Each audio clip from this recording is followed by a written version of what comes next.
akwai ran da iyali na ina sauri zan fita sai ta sa shinkafa a wuta, na ce ba zan iya jira ba har su gama miya dan farar shinkafa ne, sai ta ce bari ce miyan kwai ya fi sauri.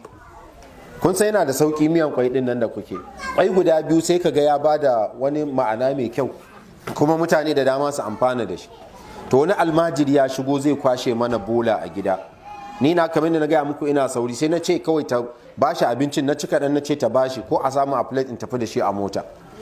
shine kawai yaron nan ana bashi kawai sai muka gaba mu gan shi ba, ga kuma bola ya ɗiba kuma ya bar mana kofar gida a buɗe. shine da na zo ce mata yaron nan ya tafi fa, gashi kuma ga gida, zan gaya mata akan ta zo in ya dawo a rufe kofar ina ya tafi. sai na ji shi ta window ta waje yana cewa wallahi tallahi sai ya kai ma maman shi abincin nan ta ci, ashe a duniya za su ci irin wannan abincin. ni na ji wannan ba gaya mun aka yi ba, ni na ji wannan. yana murna zai kai ma mahaifiyan shi, zai kai ma mahaifiyan shi. to ni da na ji wannan haushin kaina na ji, saboda ya nuna cewa ba nesa yake da gidan da nake ba.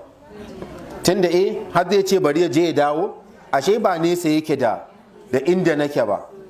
kuma ni a wurina wannan ba an yi wani abinci ne na ma a zo a gani ba, a lallaba aka yi, amma shi ji farin cikin da ta sa shi. kun fahimci magana? to hikiman ka wannan shine ni dai a yanda na yi har na tashi a gidan sai ne mai kwano a gidana. kuma ina faɗin wannan ne ba da wani abu sai don kuma irin waɗannan suna nan kewaye da ku, suna nan. ba dole sai alhaji wani ne fake ciyarwa ba fa, ba dole sai wani alhaji turka shi ba, ba shi dole sai shi ba.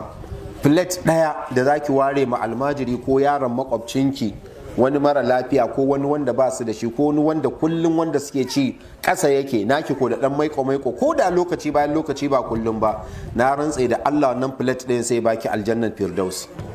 wallahi aljannar firdaus.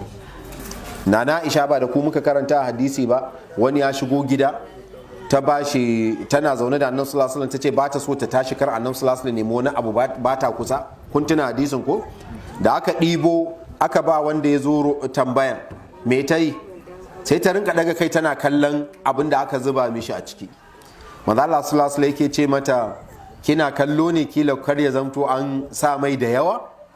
sai ya ce karki damu, ko me kika bashi Allah ya biya ki. biyan Allah ko ba da kwano ko plate zai maka ba. jannatin wa nahar fi maq'adi sidqin inda malikin muqtadir. to ku tausaya ma mutane.